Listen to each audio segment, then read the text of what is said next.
welcome back to My Kitten Reads. I'm Eleanor and this is a quick Friday/weekend reads. So it's been rather a week, both in work and in the world. And as of Monday, I will be officially working from home for the foreseeable future. I'm a little bit relieved about that, to be honest. I may go slightly stir crazy, but it's worth it for the moment, and it's worth it to not catch public transport every day. So yes, but this weekend I'm hoping to actually do some reading. I have been doing some reading this week, but I have been comfort reading. So what I will start with is what I have been comfort reading today. I have been listening to audiobooks of the Malory Tales novels by Enid Blyton. Yes, Enid Blyton. So Malory Tales is one of her series of boarding school stories, which I absolutely loved as a kid. And the BBC has recently launched a TV adaptation of it, which I don't legally have access to yet. So yeah, so I thought when I was being grumpy and going like, I don't have the Malory Tales TV show yet, I thought I would listen to the audiobooks, and they're really, really good. I mean, they're absolutely charming stories still, and they're not as problematic as you might expect from things that were written in the 1940s. So they're actually quite good. I would still really, really recommend them to kids these days. So they're really quite charming.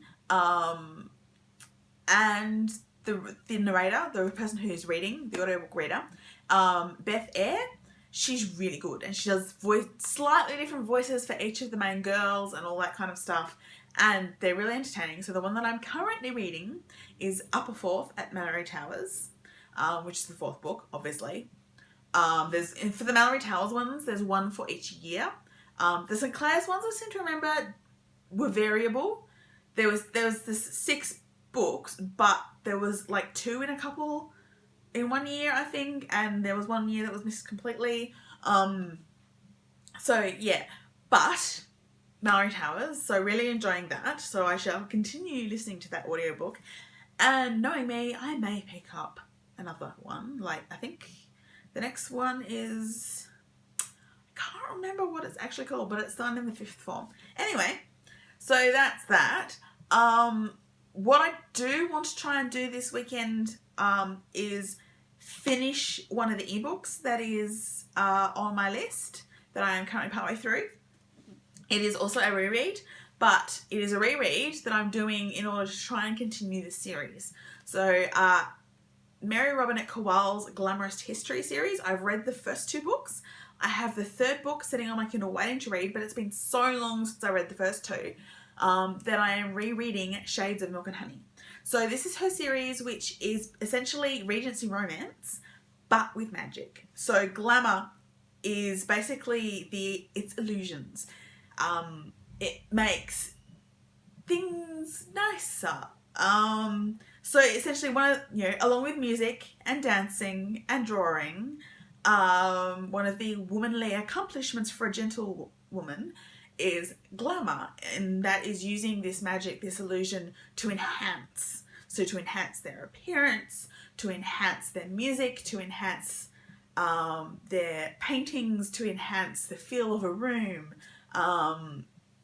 So I am rereading that, and I would like to finish that off this weekend if I can. I think I'm only about 30-something% of the way through.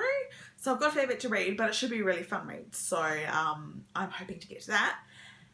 And then if I have time, because I do actually need to do some work towards starting uni again next week, I've been doing so badly in my goals for the year. So I got a reasonable start in January, and then February was just not working very well.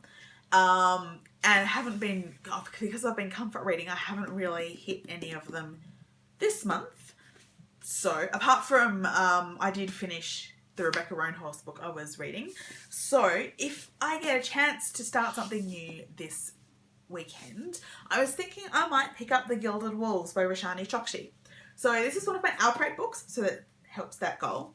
It is also Roshani Chokshi. I'm not entirely sure exactly where she's from. She's American, but her family history is, I would say, South Asian, from what I can tell from her photo. So it will count towards trying to read authors of colour. I'm not sure if there's any queer characters in it or not. I can't remember. But essentially, it's a fantasy novel. It is a magical item quest. So essentially, it's set in Paris in 1889.